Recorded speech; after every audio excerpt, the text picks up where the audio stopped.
Hey guys, uh, today we'll be talking about gradient and its relationship with kinematics. We have learned about gradient in our earlier videos.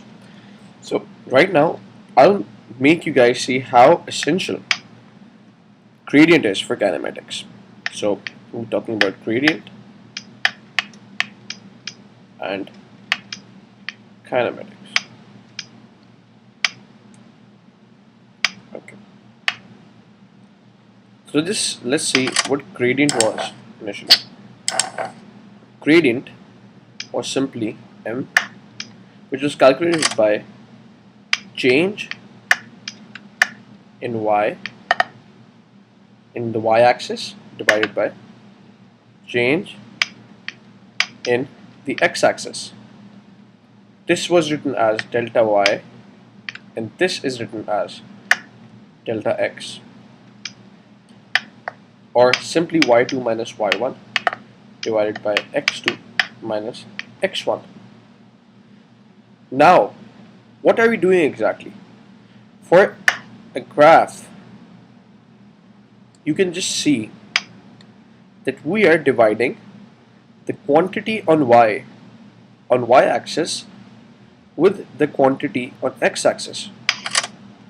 So let's just suppose we have a quantity here and this is a displacement time graph. Displacement and time graph. So what I did was, this is the line. What I did was I just took this one point here. This, let's say this is 4 5 and this is 4 and this is 0 0. This is 0. So one of the coordinates was 0 and 0. The other coordinate is 4 and 5. What I would do, I would just say 5 minus 0, the change in y-axis, the quantity in y-axis is divided by the quantity in x-axis.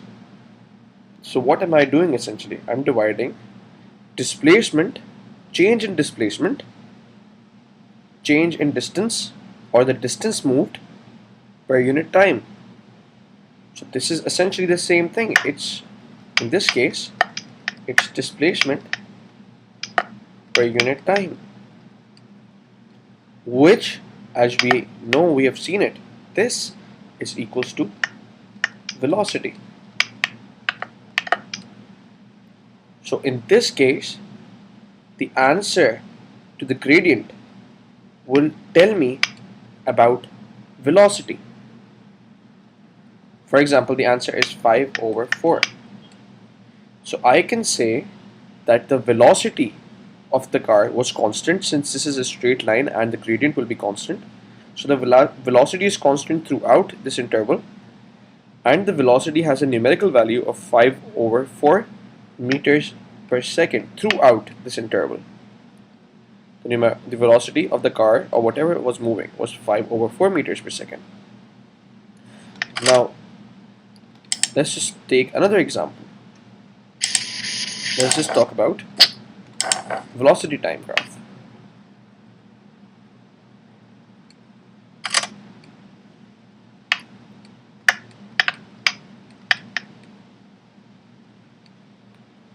Now, if I have a line, something like this, and I know this point is 8 and this point is 2 and this point is 4 and this point is 2. Okay, so this means that I'll just simply see what the gradient would tell me about this line. So the gradient would be, we have 2 points, 2 and 8, and the other point is 4 and 2. So the gradient would simply be 2 minus 8, and this is y2 minus y1 over x2 minus x1. This would be minus 6 over 2, which is minus 3 meters per second, or whatever the units, we'll just see. So the answer is minus 3. Now let's see what is happening when the quantity on y-axis is getting divided by the quantity on x-axis. So what is the quantity on y-axis again? It is velocity. we are essentially dividing the velocity, the change in velocity,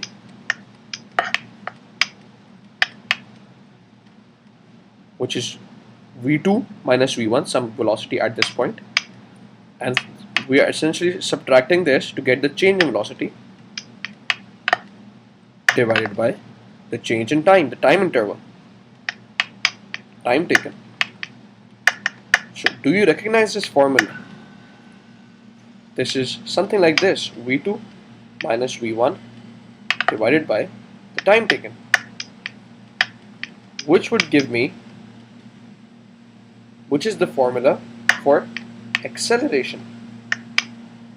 So the gradient of a velocity time graph tells me about the acceleration, and if I calculate, like I calculate here, it gives me the numerical value of the acceleration throughout that journey. So in this case, the value is minus 3 meters per second square. This tells me that the car was, obviously, since the value is negative, we would say that the car was decelerating or just coming. We can just see it from here that at 2 seconds the car had a speed of 8 meters per second. At 4 seconds it has a speed of 2 meters per second, which means it's slowing down. So this is telling us that, as I told you earlier, the car is decreasing its speed. Since it's minus, it's decreasing its speed by 3 meters per second every second. This is what it means. This is deceleration of 3 meters per second square. So we know for a fact that from a displacement time graph the gradient gives us velocity, and from a velocity time graph the gradient gives us acceleration. Now even if I do not have numbers here, let's say I just have some graphs. I have a distance time graph here. I'll just make some lines. Here, this one line. Okay. Let's just say I have another graph. Let me make 2 graphs here.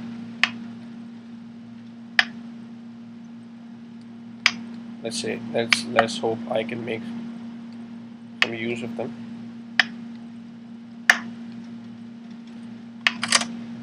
Let me get this one. Okay. One is this, one is this again, and one is this. For gradient, if, for example, this is the displacement time graph.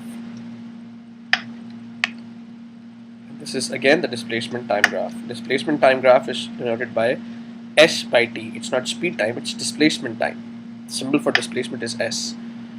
And this is velocity time graph. So this tells me that the gradient, since this is a straight line, a linear line, the gradient will be constant. And the gradient means that the velocity gradient means that if the line has a gradient on a speed time graph, on a displacement time graph, if line has a gradient, it means, if it has a slope, it means it has a velocity. So here the gradient shows me velocity, and I can tell you that the velocity would be in positive because the gradient is positive. The velocity can be something like 3 meters per second of the journey. This is the velocity, for example, of this part. It would be positive. However, on this part, the gradient is negative. So the answer to velocity, or the answer to the gradient, would be something like this: minus 3 meters per second. Now what does minus 3 meters per second tell you about it? It tells us that the magnitude of velocity is 3 meters, but it is traveling in the opposite direction now. This minus tells me that it is not traveling in the same direction as it was earlier. It's traveling in the opposite direction. Because velocity is a vector quantity, so the minus and plus signs tell you the direction. So if it was traveling in this direction earlier and it had a velocity of 3 meters per second, In this case, it's traveling in this direction, it's returning. And that is why it says it has a velocity of minus 3 meters per second. Not because it's decreasing or something, nothing else. It just means the direction. Now let's come here. Velocity time graph. Here, if I have a gradient, this means acceleration. So, since this is a straight line, it has a constant gradient and so a constant acceleration. Now here, the car is accelerating. Since the answer to this gradient would be a positive value. You know this because it's increasing. It's a positive gradient. So this means the car is accelerating. And you can see that the answer would be something like plus 3 meters per second square. So you can see that every second the speed is increasing by 3 meters per second. And you can see that initially the value is 0, but every second the speed is increasing. And before you even know, it's there. It's at its top speed something. So a positive gradient will tell you that it has a positive acceleration. However, a negative gradient tells you that it has a negative acceleration. Now, negative acceleration means that the car is retarding or decelerating or slowing down. The answer would be something like this, minus 3 meters per second square. This means that every time, with every second, the speed decreases by 3 meters per second. So you can see with every second there's a decrease in speed. With every this there's a decrease. With every this increase in x there's a decrease. That is what gradient is essentially. It's just the ratio of y to x, change in y to change in x. So a negative acceleration shows that. Now the last thing here, what if I have a straight line here and a straight line here? Well, on a displacement time graph, a straight line, this horizontal line has no gradient. So there is no gradient. So since gradient means velocity, keep reminding yourself that the gradient means velocity in displacement time graph. So since the gradient means velocity, this means that the velocity at this point is 0 and the car is at rest. Okay. Now coming back to velocity time, let's just say there's a straight line here. The velocity in a velocity time graph, the straight horizontal line gives the gradient of the line gives the acceleration. So in this case, since the line has no gradient, this means the acceleration is 0, which means the car is not increasing its speed. It has one speed and it's maintaining that speed. There is no increase in speed. That is what acceleration is. A change in speed per unit time. That is what acceleration is.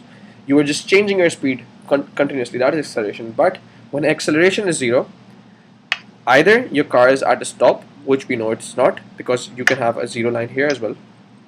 So in this case, it would mean a stop, because the velocity would then be 0. But in this case, since we know it's not, the velocity is not 0, this means constant velocity. The car is moving at one velocity throughout the journey. So guys, this is the mystery behind the gradient.